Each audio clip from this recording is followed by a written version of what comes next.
Hello, everyone. Thank you for joining. Great to have you. We're just allowing everyone to join.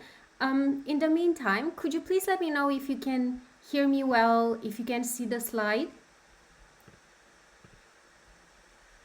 Hi, Natasha. Great to have you. I see a thumbs up. Great. Thank you for that. I appreciate you.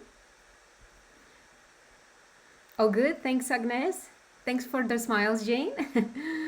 Hola, Noel. Namaste. Great to have you here. Fabulous. Okay, we have a few more people joining. Just gonna allow them to join as well. Fabulous. Okay. Great.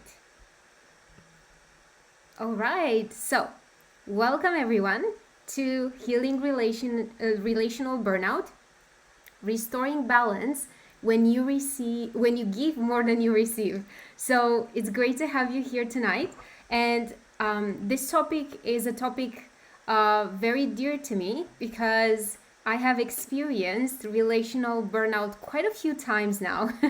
And I know how important it is, even though life's responsibilities and stuff that's happening on a day-to-day basis can literally put us to ignore it and not make it as important as it is. So great to have you here. Hi, Christina from Bristol. Happy to have you here. Now, very important, tonight is not about blaming others. It's not about becoming less caring. So it's not about cutting people off. So just know that we are not cutting people off. I'm just gently going to guide you to understand what happens when you care for others a bit too much and it costs you your connection you have with yourself.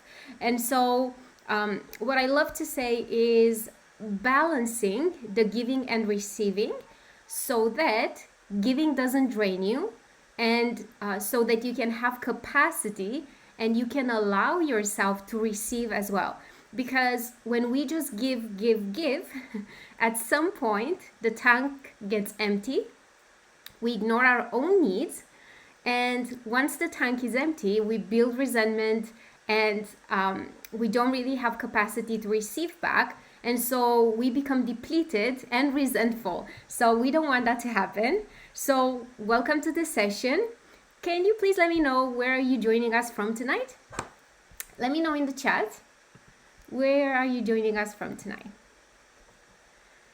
Reading, says Jane. England, Noel. Switzerland, AR. Branka, Sweden. Vinod, India. Beautiful. So Spain, says Rick. Nuren, Morocco. Netherlands, Spain. Germany, Netherlands. Beautiful. So we are a global crowd as well. Fabulous. Hi, Gemma, England. We are a global crowd, and I'm truly honored to have you here tonight. And there's something I always love to share in these sessions. If you are here tonight, I want you to trust that there is a reason, okay? Out of millions of potentials and things you could be doing right now, your soul guided you here. You chose to be here tonight. So I want you to trust that there is something in this session that will impact you in a very positive way. So just allow yourself to receive. So I feel that this session could be very healing for you if you truly allow yourself to receive. Because in this particular interaction, I will be giving. So I want you to allow yourself to receive information, guidance, okay? And just notice how it feels to consciously allow yourself to receive something, okay? Now, there is an exhaustion nobody talks about, okay? And I have experienced personally that exhaustion quite a lot. And because of that, I couldn't understand at the beginning what's causing that exhaustion. So once I managed to heal that in my own life, I became passionate about helping other people solve it too. So the thing is that this type of exhaustion, you can get as much sleep as you can get, it won't fix it, okay? Because this is the exhaustion of always being available, always being understanding with everyone around, always caring, always adapting yourself, always being the strong one, okay? These are all exhausting. How do I know? I've been there myself, okay? So I want you to share in the chat which one drains you the most. Is it being available, always being available for others? Is it always being understanding, forgiving others for mistakes, just minimizing when people bother you or do stuff that disturbs you really, really bad? Always carrying, so taking other people's problems as if they are your own, or always being the strong one? Okay, let's see. Christina says adapting. Noel says all of them come with being a dad. That's true, Noel. Jane says most of them. Catherine says being available. Natasha, always being the strong one. Gemma, always being available. Most of them, says Branka. Cheryl, always being understanding and adapting. AR, being the strong one. Noreen, always being strong. Nora, strong one and adapting. Zor, short, I hope I said that well, being available and adapting. Now, it's very important for you to recognize your own unique patterns as we go around the session, because once you understand your patterns and you understand what specifically you are doing that it's exhausting you, you then begin to have a choice. And once you have a choice, you can change things, okay? So thank you for being open and vulnerable. Now, as I read through this next one, I want you to drop a yes in the chat if any of them resonate with you, okay? So relational burnout, you experience relational burnout if you often feel emotionally drained after interactions, you give more support than you receive, you find it difficult to switch off, which means you constantly ruminate on other people's problems. They are not even your own, right? You feel responsible for how other people feel, and so you become a chameleon. You adapt and adjust so they don't get mad, they don't get upset. You're trying to make sure that they don't get hurt, sometimes at the cost of your own well-being, okay? You struggle to ask for help even when you need help. You overthink conversations long after they happen. So conversation happens, it's done. But when we experience relational burnout, why did they say that? Why did they behave like that? Why this? Why that? And so you continuously ruminate, which burns energy, and you don't get the full resolve in your brain. And you feel guilty putting your own needs first. You care deeply about others, but often leave yourself behind. Let me read through. Let me know in the chat if any of this applies to you. Cheryl says, all of it applies to me. Thank you for sharing that, Cheryl. Now, I want you to understand something. Relational burnout doesn't happen because you are weak. Truly, on the contrary, it happens because you are a caring person, you are capable, you are dependable, and you are deeply committed to the people around you. And so the challenge is that somewhere along the way, caring for everyone else started costing you your connection with yourself. Because every single time we overgive, every single time we are more focused on what the other person needs than our own needs, every single time I want you to imagine as if you are putting yourself on a shelf saying, hey, you don't matter now, and you are putting on a pedestal the person you have in front of you, okay? And so I'm not minimizing the importance of that person in your life. What I am saying is that you should never put yourself on a shelf. Your needs matter too.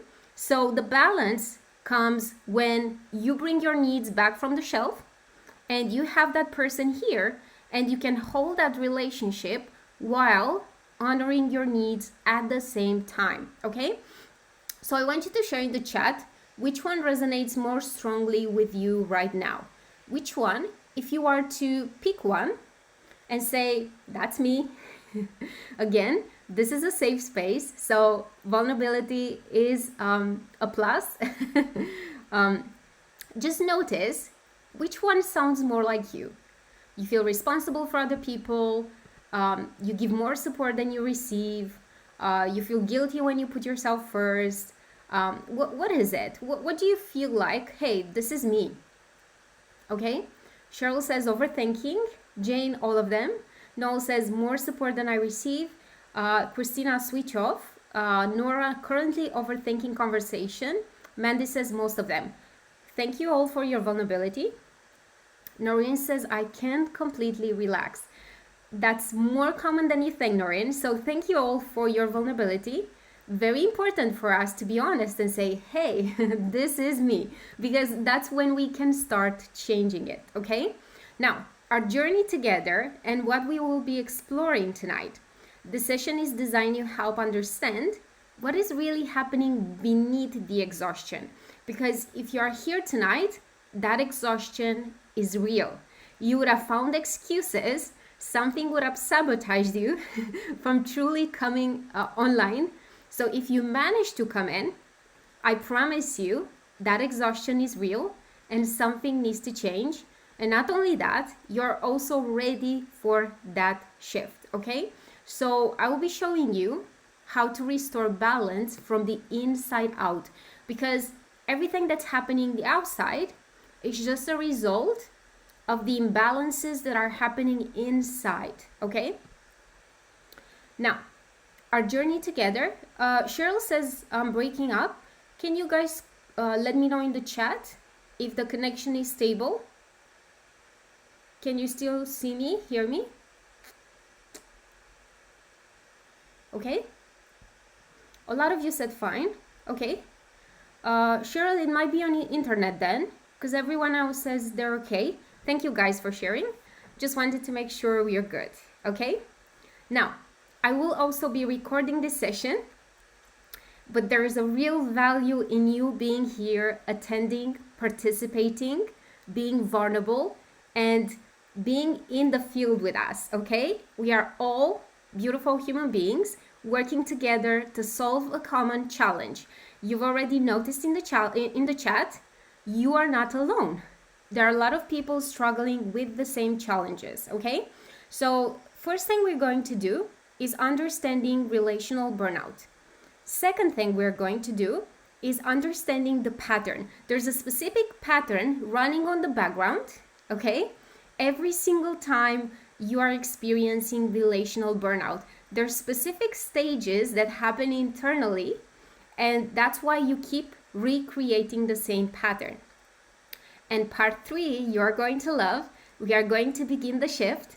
I'm going to guide you through a beautiful activation to come back home to yourself and to see how you can bring yourself from the shelf and help you be equal your needs and helping others at the same time, but without neglecting yourself, okay? And at the end, I'll be sharing an invitation to Relational Regulation Intensive, from overgiving to self-led connection. This is where we go deeper. It's going to be just an invitation if you truly deeply resonate with what I'm going to share. Now, my name is Christina. I'll be your facilitator tonight, and more than your facilitator, I have been the strong one. I have been someone who has experienced relational burnout over and over again. I was in the pattern that I will be showing you tonight, and I was struggling to exit because that pattern is invisible until you bring it to light and you say, oh gosh, this is what's happening. And so I have been the one that had to be the strong one, always there for everyone, always putting everyone first. I would be the first one to put myself, my life, my needs on a shelf to attend to everyone else's needs without noticing the cost, until the cost would become very heavy and I will build resentment and I will be upset and mad on my own self.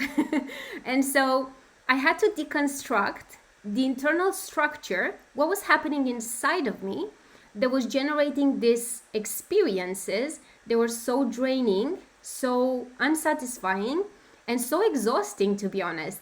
And once I learned how to break free, of course, I became passionate about sharing it. And most sessions I share with you guys, I do because I experienced everything myself, managed to get to the other side, and now I just want you to get the shortcut so you don't struggle as much as I did, okay? Now, we have a code of honor for this session. No distractions. If you are here tonight, trust and be fully present. Put social media away, put any distractions. Just allow yourself to be fully here. 100% presence means your brain is designed to wander. And the brain has two favorite places where it goes. It goes to the past, what happened in the past, people who got you to experience relational burnout, okay? Or to the future, things you want to do, things you want to change, what you're gonna have for dinner, and so on. So your mission is to snap your fingers, bring yourself back here and now. And 100% participation. Now, I always say this, I'm not here to force you to participate. However, there is a magic thing that happens when you participate. One, you notice you are not alone. We are in a shared community, and this is a safe space for you to be vulnerable. And as you will see, to heal relational burnout and to start receiving, you need to allow yourself to be vulnerable. Because if you are like me, if you're always the strong one, people will never think that you need help too. They'll be like, oh, she's got it. She doesn't need us. So when you allow yourself to be vulnerable in the chat, you are practicing being vulnerable, which allows you to start receiving, okay? Another thing that happens is your awareness expands and it's like, oh, this is where I struggle. Okay, now I have a choice because I can see it in front of my eyes. And another thing that happens is you integrate and absorb everything we are doing here. So drop a yes in the chat if I have you in agreement with this code of honor of ours. No pressure, only if you feel like, okay, I can do this. Thank you, Christina. Great. Thank you, Mandy. Thank you, Noel. Thank you, Catherine. Thank you, Gemma. Fabulous. Now, let's go to what relational burnout actually is.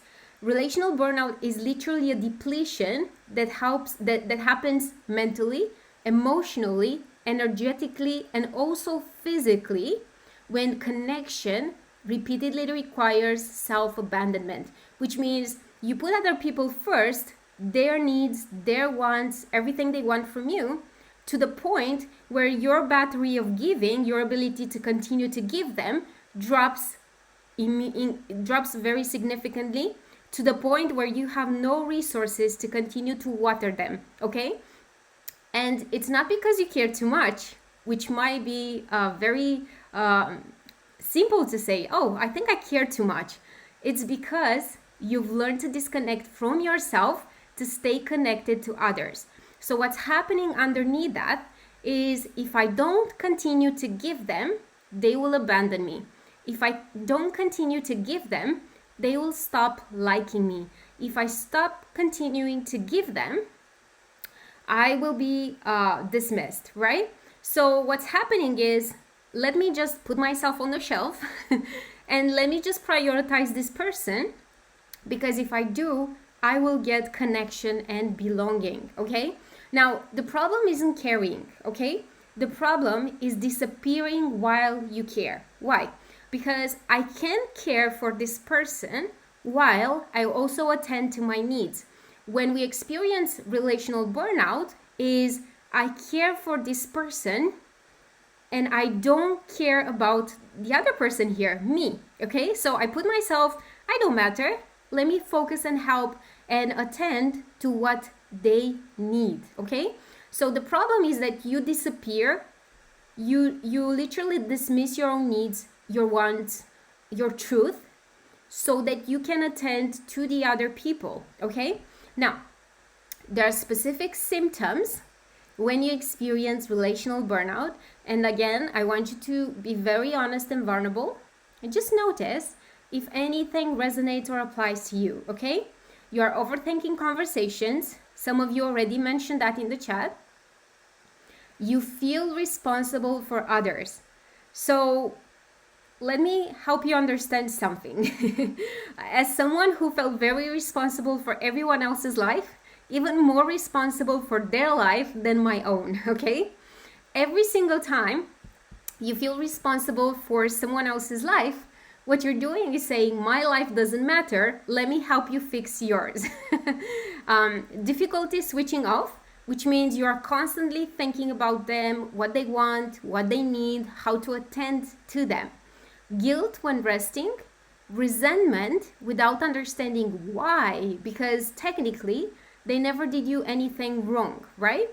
Feeling lonely despite being connected. So it looks like you are in a relationship, however, you feel lonely.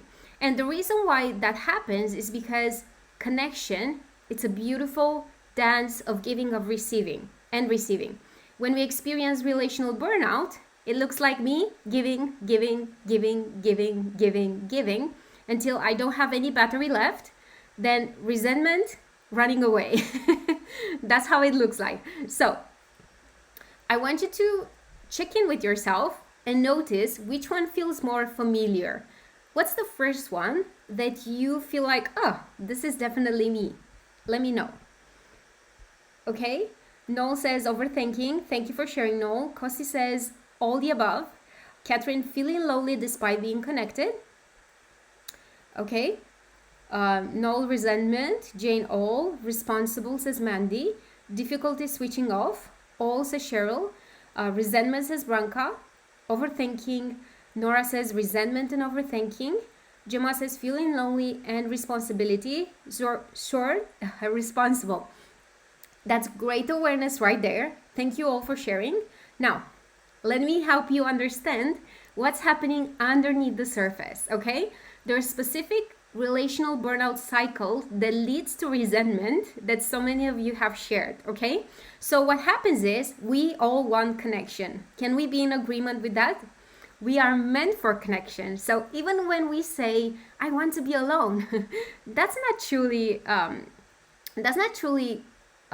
valid. What's happening underneath is maybe I had the experience of relationships that kept taking, or toxic relationships or negative relationships, that now I prefer to be alone rather than repeating that. But healthy people, I think we all want healthy people and healthy relationships. So let's agree on the fact that it's a human need to want connection. Now, based on how we grew up, and I'll give you my example. So early on in my childhood, I learned that if I overgive, if I overdeliver, if I overhelp, if I put everyone else first, I will get belonging and I will be praised and people will be happy with me. And so what happened is that I associated that over-functioning and over-giving brings me belonging.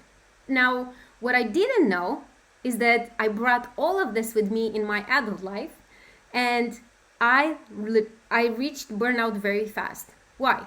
Because when you are overgiving, there will always be volunteers to keep taking. And so if you don't understand what you're doing and how to break it, it will lead to exhaustion very fast. So what's happening is we want connection. And if we learned early on that we don't deserve connection, or that we have to become or prove our worth for connection, we will do all kinds of wonders to get that connection. And overgiving is one of the ways we overfunction in order to get connection and belonging. Now, the more we overgive, the more we get tired of giving. Why? Because it's like watering a plant without having any other plant watering you back. Once you reach exhaustion, you build resentment for the same person that was receiving the water you were pouring. So you keep pouring into this person and they keep expecting you to pour, but you now are running out of water and you need someone to pour into you. So that's when you build resentment. When you keep pouring, and they grow into this beautiful flower, but none of the water comes back to you because, hear me out, when you experience relational burnout, you don't pour water over you. You pour water over everyone else. And so now you're running out of water, you build resentment, and you don't have resources to keep pouring into these people. And once you run out of resources, you build resentment, you withdraw from the connection, and then you experience loneliness. And you'll be like, oh my God, I'm exhausted. And then you start overthinking and ruminating and maybe thinking that overgiving, it's the way to get connection back. So once you experience loneliness, if we go back to the fact that at the core, what we want is connection, now we have the memory that overgiving was the thing that was bringing me in connection. And so what do? I start overgiving again. So I repeat the cycle. Okay? So how do I repeat the cycle? Well, I keep doing the same thing over and over again, but I am expecting a different result. Does that make sense? So Albert Einstein said, the definition of insanity is to do the exact same thing over and over again and expecting a different result. So if you want connection and you keep repeating the same thing you've been doing, right? Which is overgiving, over accommodating, over helping, stepping over your boundaries to make other people happy. You exhaust your water. Now you are resentful. You withdraw because you have no more water to pour. Water resources done. And then you experience loneliness. And once you experience the loneliness, you remember how you created connection in the first place, which was overgiving. So then you start all over again. You put all your water again. And then when you see that nobody's watering you back, resentment comes back online. You redraw because no more resources again. You feel loneliness. And because we don't want loneliness, we go back to the same way we know to create connection. Okay? So I want you to understand that this is not a personality trait. It's a nervous system pattern. I want you to think about it very mechanically. Okay, so I feel alone. Okay, my pattern is I overgive, I overhelp, I over deliver, I'm over available, and so on. I exhaust my water, I exhaust my resources. Now I'm upset because nothing is coming back and I'm dry. I have no water left. And now I need to step back because I have no more water, so I have nothing to give to you anymore. And because that relationship was imbalanced, it was just about someone receiving, that relationship dies. So you end up lonely again. And because we want to create connection again, we restart doing the same thing over and over again. So it's a repeatable pattern. If you were to map out exactly what you do, you will notice that technically you are repeating the same actions with different people, okay? Now, very important, why do we do this in the first place? Why do we overgive?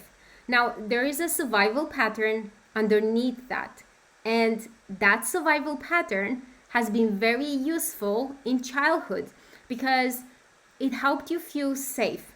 Many people learned that being helpful creates belonging. Just think about the moments where you're helping your parents, you're helping your siblings, you're helping your grandparents, or you're helping someone, anyone, right?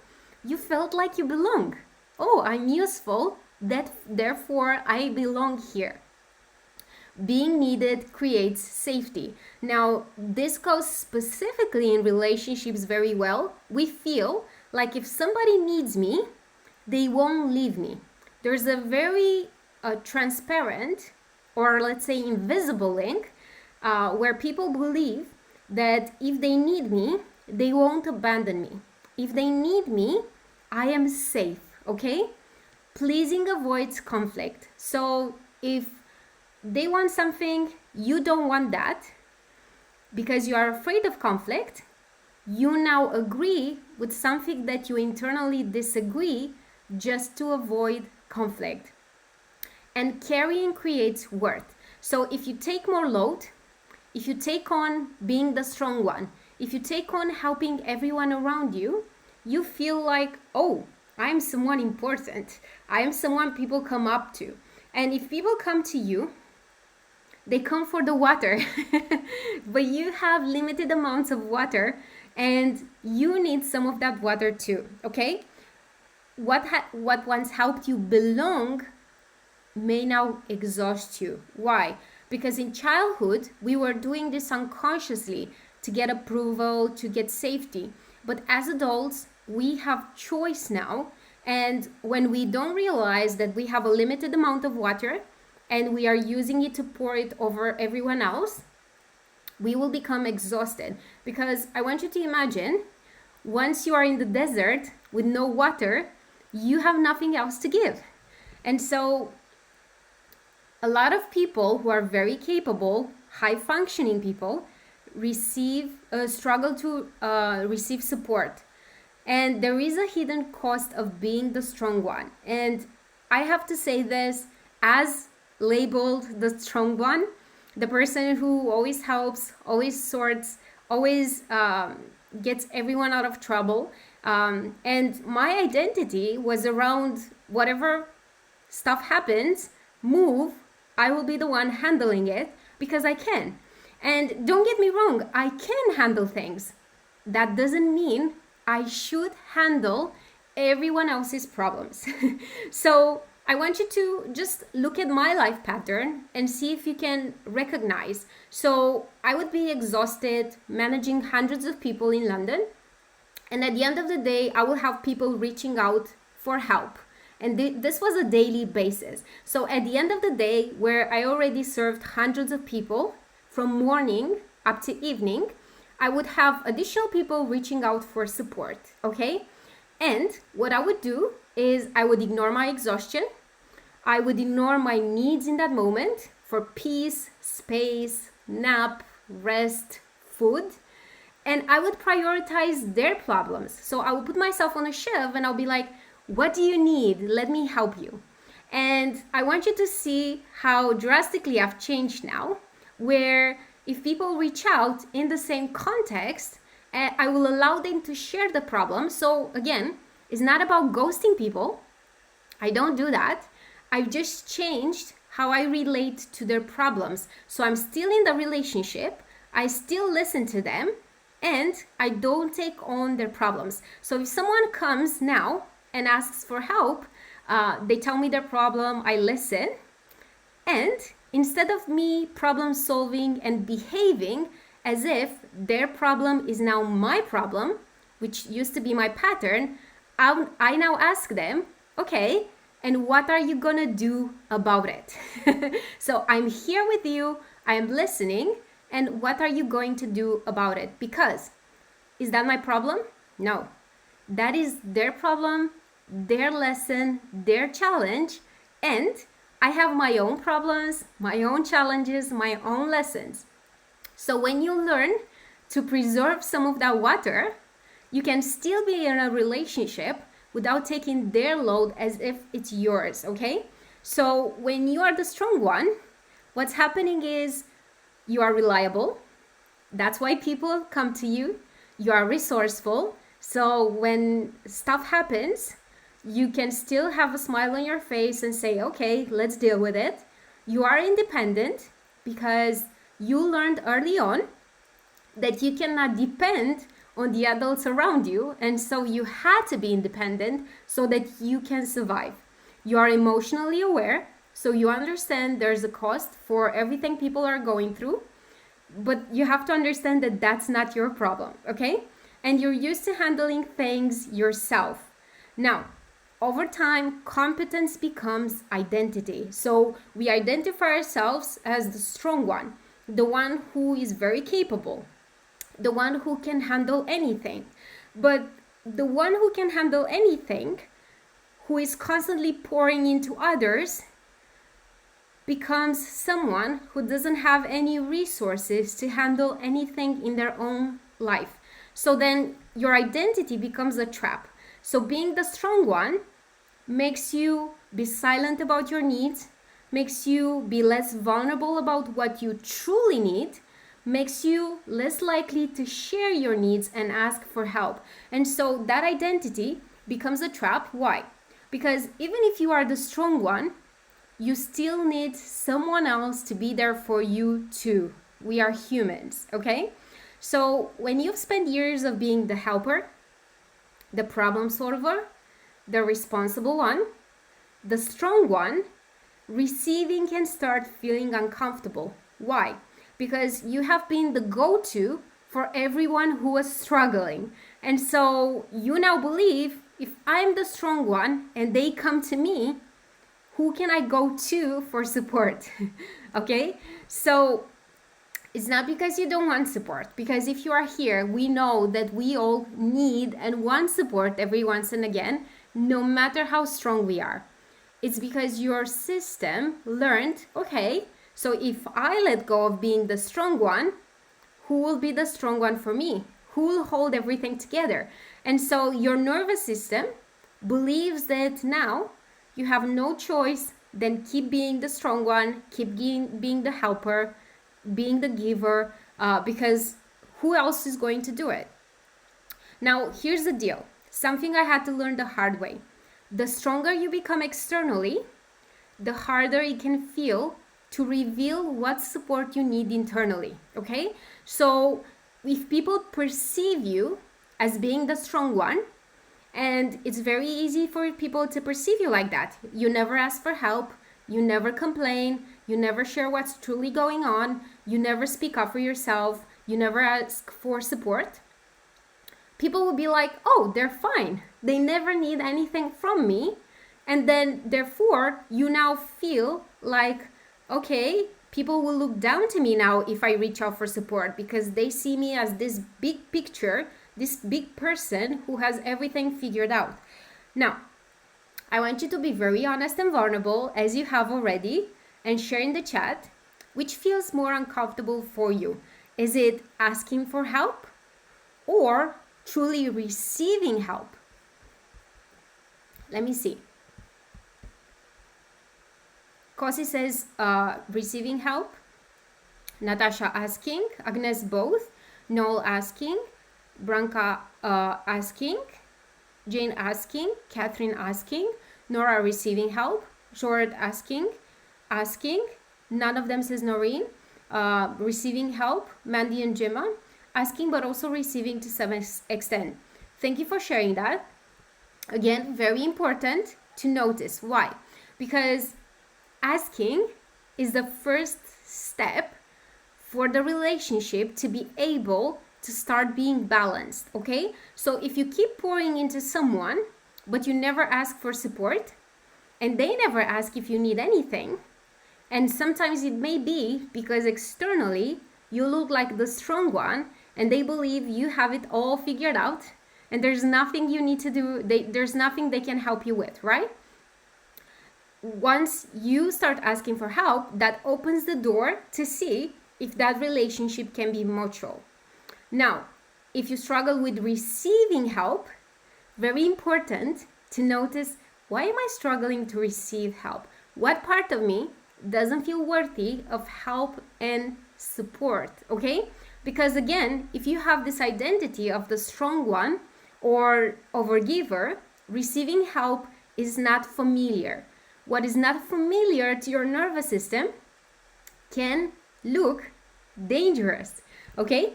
So, receiving, it's a nervous system skill. Now, just like any skill, just think about public speaking. In order for you to be good at public speaking, you need to practice it. In order to be good at receiving, you need to practice it.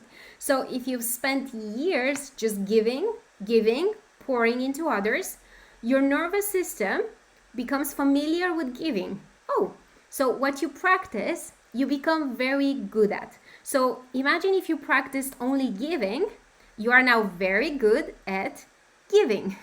So giving feels predictable. I know how to give. Giving feels controlled. when I'm depleted and I'm exhausted, I know that I will redraw. That's my pattern. Giving feels safe. Why? Because it's predictable. So your nervous system says, whatever I have done in the past and felt safe and brought me belonging, I will continue to do because that is safe. Okay? And so can you see how you became very good at giving, but you never truly trained properly to receive? Now, receiving is different. So receiving requires first vulnerability. So requires you to ask for help and to allow yourself to receive help, okay? It involves trust. Trust that the moment you reach out for help, you won't be judged, you won't be criticized, you won't be dismissed. And if you are that person, maybe it's not worth of your giving, okay? Openness, which means every single time we open up to people, there's some uncertainty involved. We don't know how they will respond. We don't know how their perception of us will shift. We don't know what is the outcome and if they will support us. However, openness is what allows connection to start feeling mutual. And then uncertainty. Now, this is the hardest one for your nervous system because you don't know how it's going to affect you, if it's going to happen. Jane says, makes me feel inadequate because your nervous system records that as not safe, right? And so what's happening, that's a great share, Jen. Thank you for that. So what's happening is when the nervous system has been trained only to give, receiving can feel different. So I want you to share in the chat. This is a great awareness. I want you to share, how do you feel when you receive? How do you feel when somebody does something for you? How do you feel? First thing that comes up, no overthinking. Agnes says guilty. Ella says great. Noel says awkward.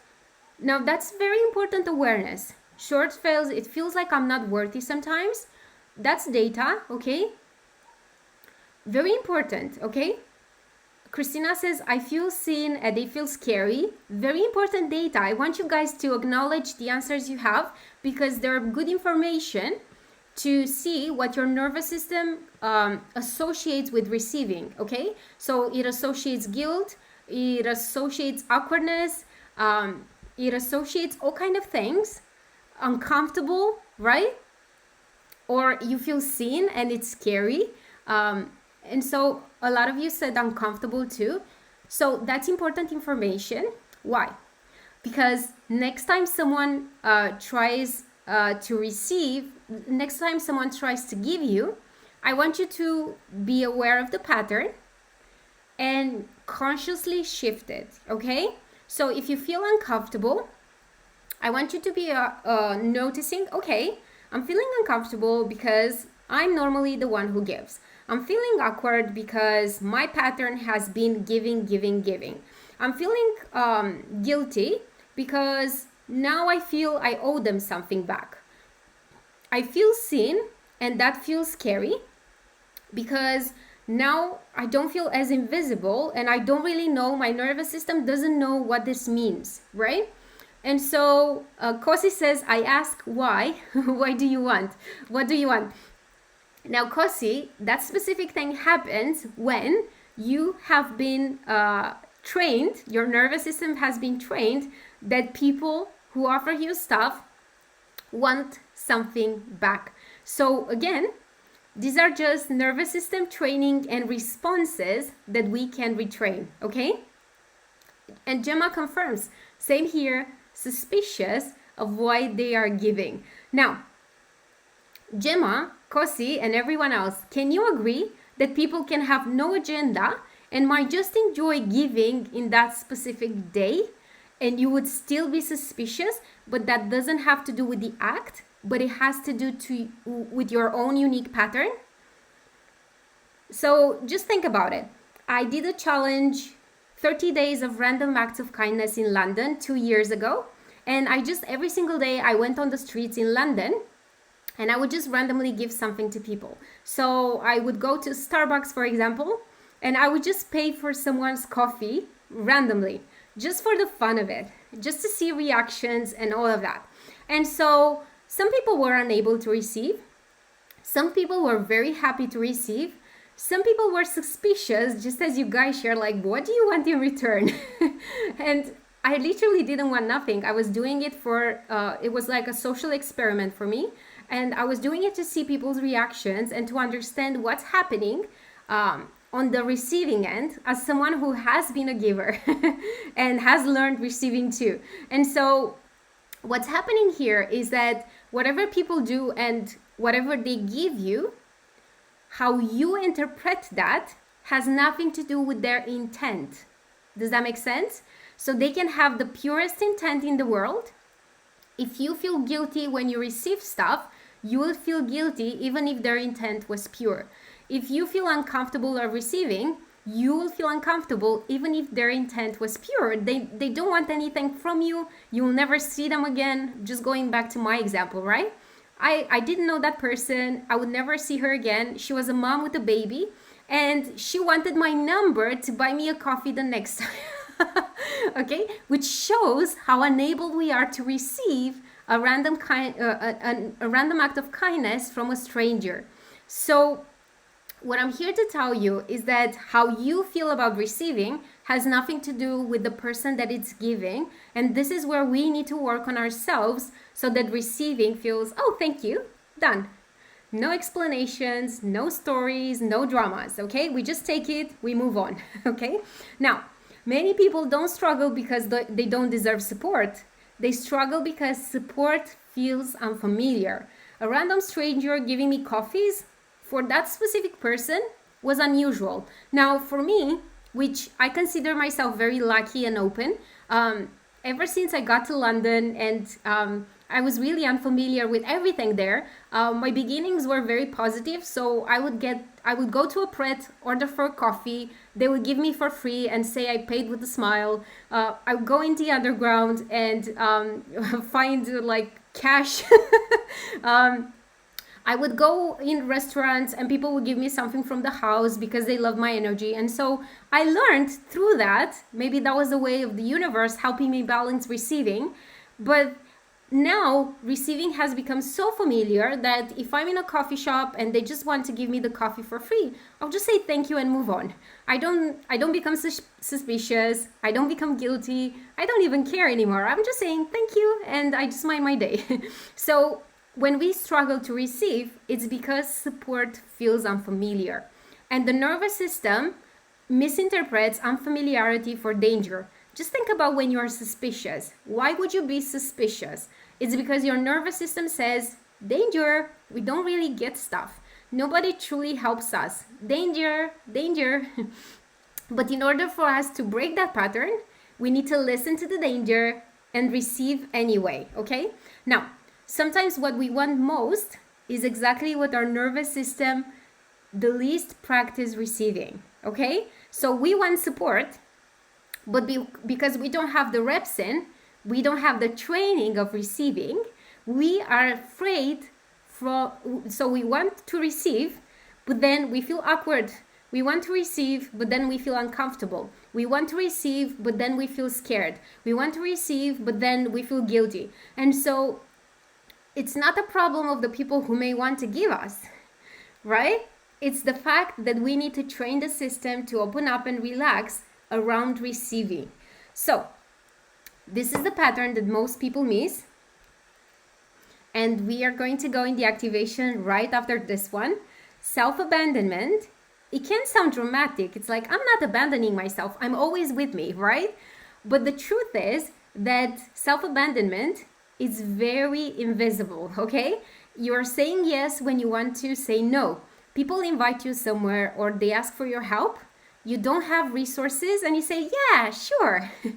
You stay silent when something matters. Somebody disrespects you, and instead of calling them out for disrespecting you, you just stay silent and you just hold on resentment. You prioritize everyone else first, so you might be exhausted and still do whatever the other person wants to do. You might be ignoring your own needs repeatedly. Okay, that is self-abandonment. Now, I want you to check in with yourself and notice, where do you abandon yourself most often? Where is it that you abandon yourself? Do you say yes when you want to say no?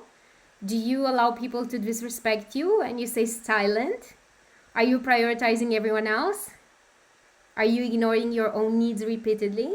How do you abandon yourself? Very important for you to notice. Okay, Short says all of these actually. Very important awareness there. Why? Because we cannot change what we are not aware of. Okay, so Jane says all. Noel says staying silent. Gemma staying silent. Christina says staying silent and ignoring my own needs. That is great awareness. And until we see it in front of our eyes, oh, this is what I'm doing. Ah, interesting. And we remember that in order to change something, we need to change something. Good, well done. Now, why connection starts feeling heavy? Well, when overgiving becomes chronic, you keep giving, keep giving, keep giving, keep giving, and nobody's pouring back into you. The nervous system begins to associate connection with effort. So your nervous system now remembers that every single time you kept giving, you ended up exhausted and resentful. So your nervous system says, hey, we know this. Connection is effort. No more of this. No more of this, please. Give me a break. And so eventually, connection starts becoming a responsibility, something you have to carry. And connection, truly, what it should be, is nourishment. I water you, you water me back. I water you, you water me back. I water you, you water me back. So everybody has water and we feel connected and supported. So this is where many people begin feeling emotionally exhausted around others. So imagine repeating the same pattern of putting water in everyone else. At some point you are so exhausted that you don't even want to be around others, because now you know what that means. So I want you to look at the slides for a moment, because it will help your nervous system lock in this visual. So when connection is responsibility, it's one-sided. You keep watering, so you're the one. I give, I care, I hold it together, I help, I'm the strong one. And on the other side, we have someone who now becomes very entitled and says, I receive, I expect you to give me more, I take whatever I can take for you, I don't give anything back. And so the more we pour into someone who only receives, expects, and takes, will lead to exhaustion. And your nervous system now says, instead of taking me again there, I'd rather be alone. Okay, now the switch, and this is where we are moving now into the activation, connection as nourishment. These are the relationships that you want to create. They're mutual, they're balanced, they're reciprocal. If something is missing there, that is not a healthy connection. So the way it looks like is, I see you, I value you, I support you, and you do the same for me. Okay? So that way the nervous system learns, oh, connection is safe. It's nourishing. It's restoring me. I help them, they help me, and we grow together. Okay? So I'm going to guide you now into the activation. It's going to take about 5 to 7 minutes. So we are going to shift from a racing mind, emotional exhaustion, people pleasing, never enough, disconnected from my needs, to coming home to yourself, being regulated, reconnected, and restored. So we are going to help your system feel safe and help you experience connection as nourishment. I'll be sharing the music in a moment, and I'll just be grateful if someone can tell me if you can hear my voice and the music. It should be one moment. Okay, how about now? Okay, so can you hear my voice clearly? And the music? Fabulous. Thank you. So, all you have to do, sit back, relax, receive. You can close your eyes if you feel comfortable to do so. Okay? Even if you cannot hear the music, trust the process, follow my guidance, and trust that you will get whatever you meant to get from this experience. So make sure you have your back straight, your feet are flat on the floor. Place one hand on your heart and one on your belly. Take a nice deep breath in and a long exhale out. Once again, deep breath in and a long exhale out. Now I want you to allow yourself to remember a recent interaction where you felt emotionally drained. Notice what happened.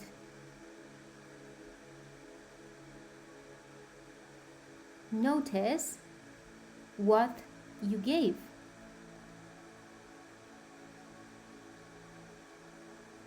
Notice what you carried.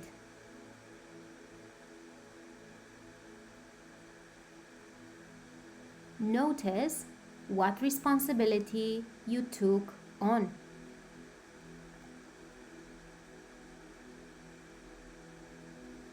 Now, ask yourself and allow answers to come up naturally. What was I trying to protect?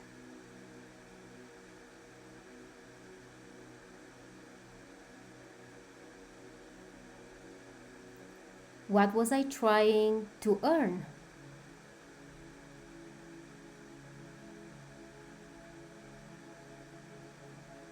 What was I afraid would happen if I didn't do that?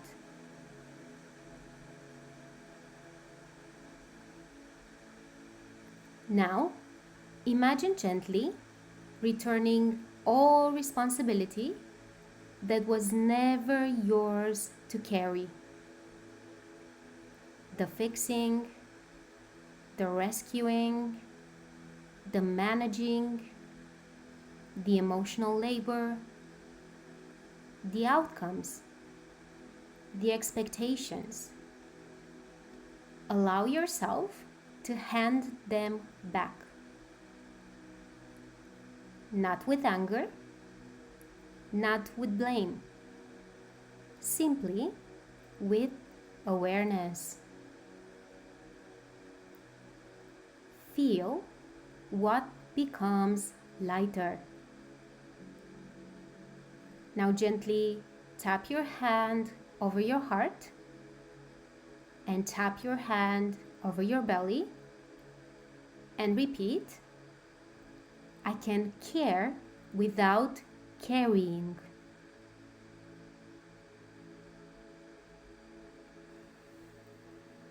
Again,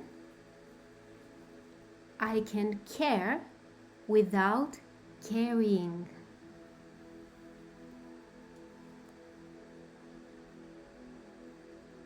One more time.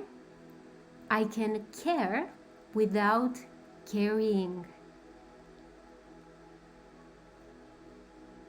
And notice how freeing it is to know that you can care about that person without carrying their expectations, their wants, their needs, their desired outcomes. Take a nice deep breath in and a long exhale out, just releasing anything you have been carrying that is not yours to carry. Slowly wiggle your fingers and toes. And when you're ready, you can gently come back and open your eyes.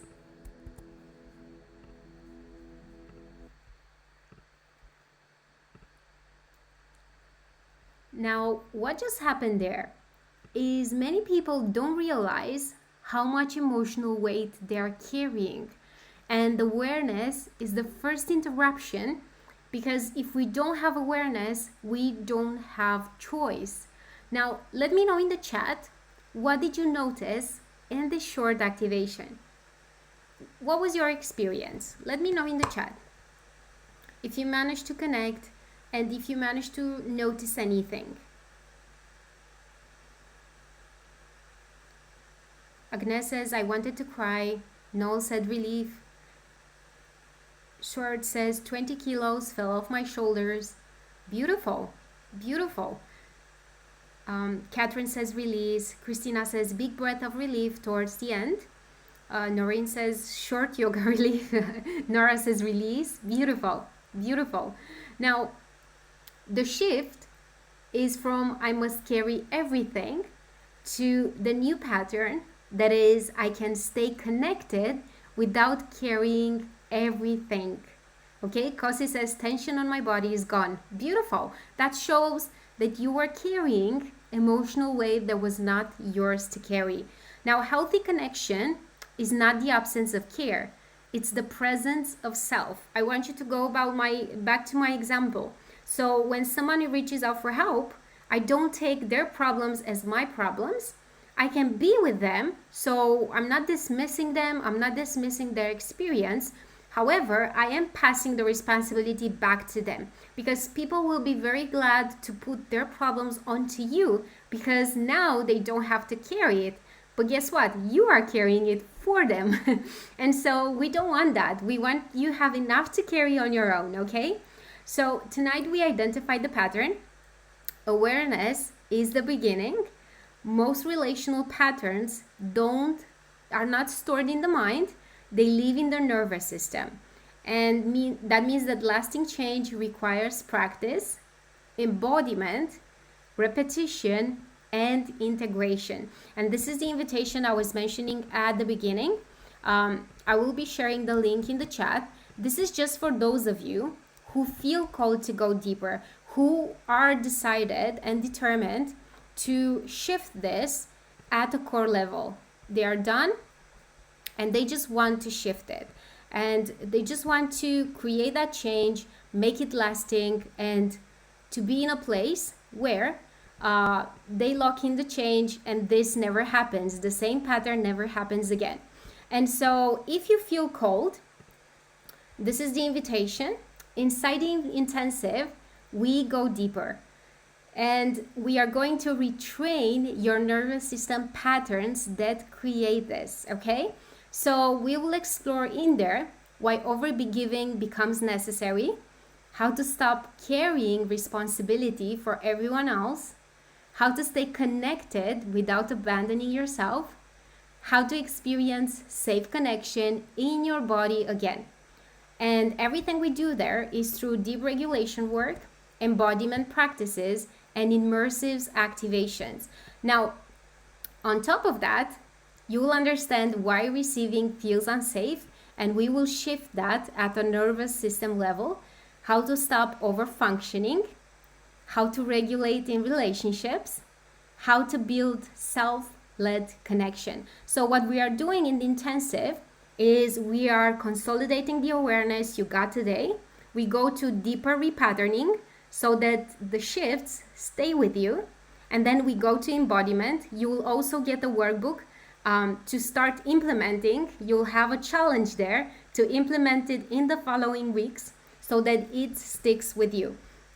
Now, you do not heal relational burnout by caring less. You heal it by remaining connected to yourself while you care for others. And that changes every relationship you have. So if you feel like you are called to go deeper, I will be looking forward to seeing you on Saturday. If not, I hope from the bottom of my heart that this session helped you tonight. Thank you so much for being here. Thank you for your vulnerability. Thank you for playing full out. Thank you for sharing your experiences. I'm really, really grateful to have you here. I hope you have a blessed evening and looking forward to seeing you again. Thank you so much. Take care. Thank you, Noreen. Thank you, Natasha. Thank you, Noel. Namaste. Thank you, Jane. Thank you, Lizzie. Thank you, Catherine. Thank you, Agnes. Thank you, Christina. Glad you enjoyed it. Thank you, Nora. Thank you, Short. Thank you, Branka. Thank you, Kosi. Thank you, Manuel. Um, Manuel, we don't have a weekday available. However, we will have replay included. So if that works for you, if you register, you will get the replay. Thank you, Jane.